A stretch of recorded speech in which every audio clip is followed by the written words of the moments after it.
Stories are damned if you do and damned if you don't. My name is Osadmebi, and every week I usually tell you a short story written by a Nigerian writer or author.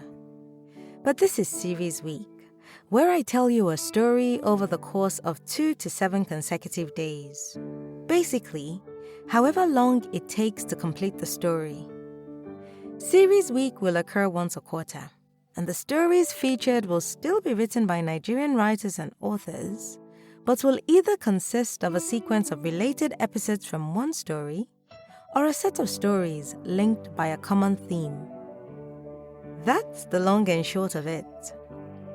So without much ado, today's story is by Princess Nwachukwu, and it's the third and final part of the story titled My Ogbanje. Catch up on earlier episodes in the week for parts 1 and 2. Chima dropped to his knees, digging frantically at the base of the tree. But the ground was hard, packed tight like stone, resisting every attempt to dig. Sweat poured down his face as he dug with his bare hands, his nails scraping against the rough earth. "Hurry, Chima, hurry!" I cried, glancing over my shoulder as the spirits closed in, their twisted forms moving slowly but deliberately towards us. I'm trying, Adora!" Chima shouted, his hands raw and bleeding. But no matter how hard he tried, the ground refused to yield.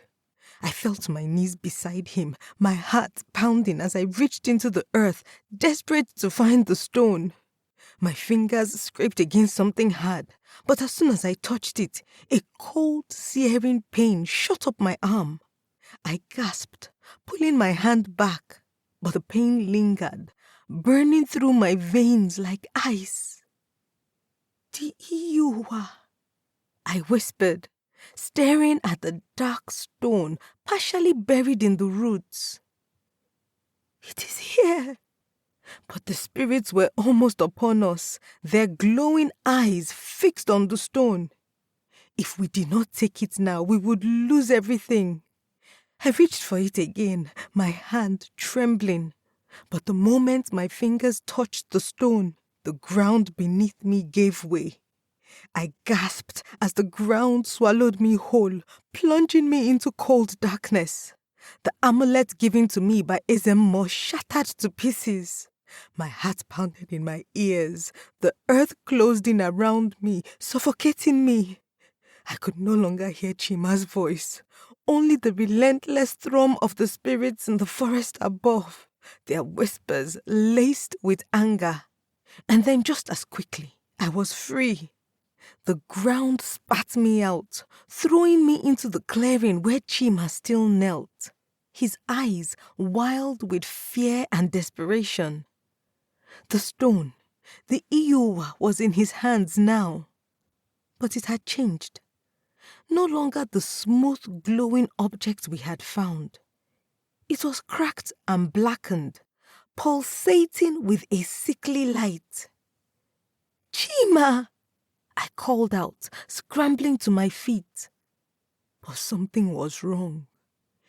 His hands were trembling, his eyes wide with horror as he stared at the stone. I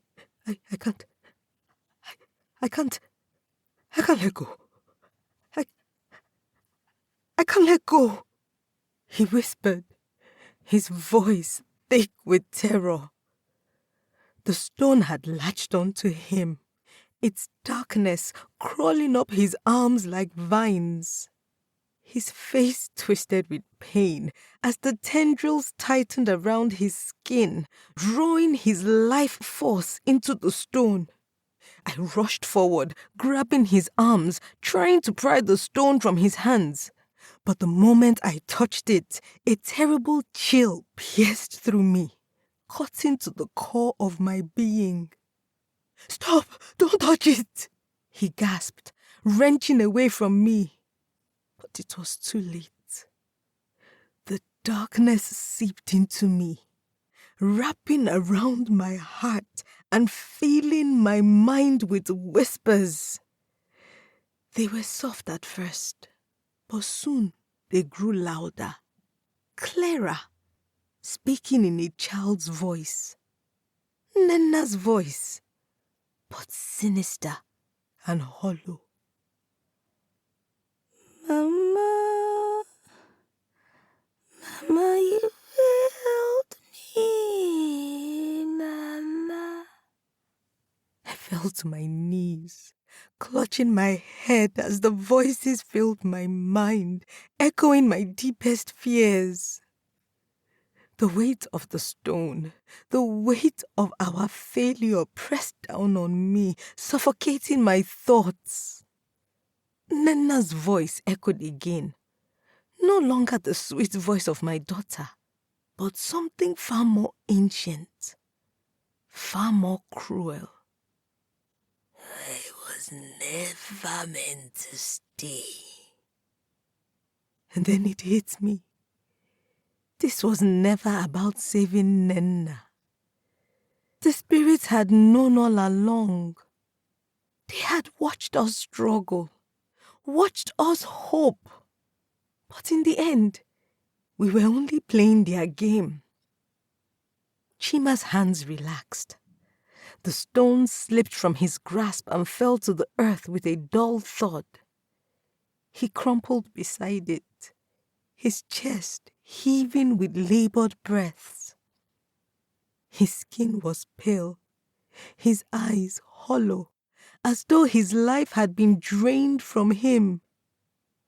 Then I heard a soft, fragile cry cut through the silence of the clearing. The sound of a baby. My breath caught in my throat. I turned slowly, my heart diving into an abyss of dread. There she was, Nenna, standing in the shadows, her small figure barely visible in the gloom. She was not crying, but her eyes, those wide, knowing eyes, stared directly at me. Her face was pale, unnaturally still, and in her gaze, I saw something I had never noticed before. Something ancient. My blood ran cold. You, I whispered, choking on the words. But Nenna said nothing. She only watched, silent and unmoving. Then, with a slow, deliberate movement, she pointed at me. A cold, piercing pain shot through my chest, and I gasped, clutching at my heart. I felt the life draining out of me, not in a physical sense, but something deeper, something spiritual. It was as if she was ripping out a piece of my very soul. I fell to my knees again, tears streaming down my face. Nana, Nana, please, Biko. Her expression never changed. She turned to Chima, her gaze locking onto him, her finger pointing at him. And for a moment, he stirred, his lips parting as if to speak, but no sound came out. Then, just as suddenly, Nenna turned away, walking back into the darkness of the forest. The shadows swallowed her up completely, and her small figure disappeared into the trees. She did not look back. I stayed there on the ground, trembling, the pain in my chest throbbing as though a piece of me had been torn away forever.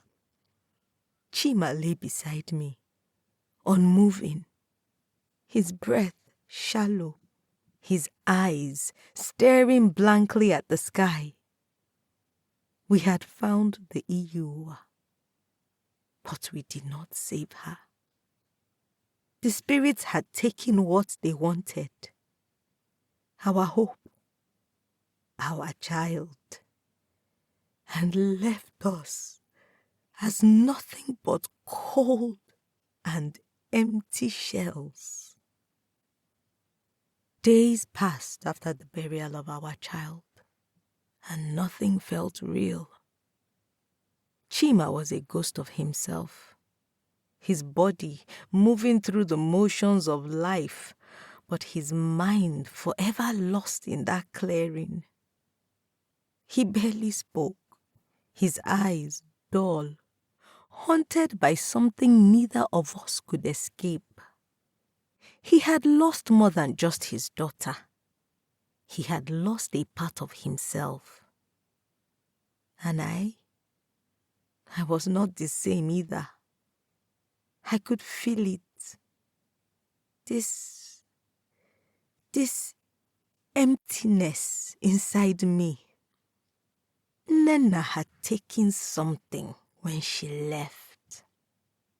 It was not just the pain of her death, no, but a piece of my soul that had been ripped away. It left a hollow space in me, one that no amount of time could heal. At night, I could still hear her whispering. The shadows in our home grew long and twisted, and in the quiet moments, just as I was about to drift off to sleep, I would hear her voice again. That soft, innocent sound laced with something darker. Mama, you failed me. The village people gave us space. Some pitied us, while others whispered that we were cursed, that the spirits marked us for something far worse than death. They were not wrong. We had been marked, and the curse was ours to bear. Chima never spoke of Nenna again. His silence was a wound festering between us, unspoken but ever present. I watched him drift further and further away, his spirit dimming day by day. And I knew that something of his had died in that forest alongside Nenna, something that could never be recovered. Sometimes I would stand at the edge of the forest, staring into its dark depths, wondering if her spirit was still there, but I never dared to go back in. The forest had already taken too much from us, and every time the wind rustled through the trees, I swore I could hear her laughter, faint and distant, carried on the breeze like a cruel reminder. We had failed her, and Nenna had taken a part of us with her. That loss, that emptiness, it was a burden we would carry for the rest of our lives. As the seasons passed, we decided not to have children again. I realized the truth. We were foolish to believe we could break the cycle. We had never heard of an Ogbanje cycle being broken. So why did we think we would be different?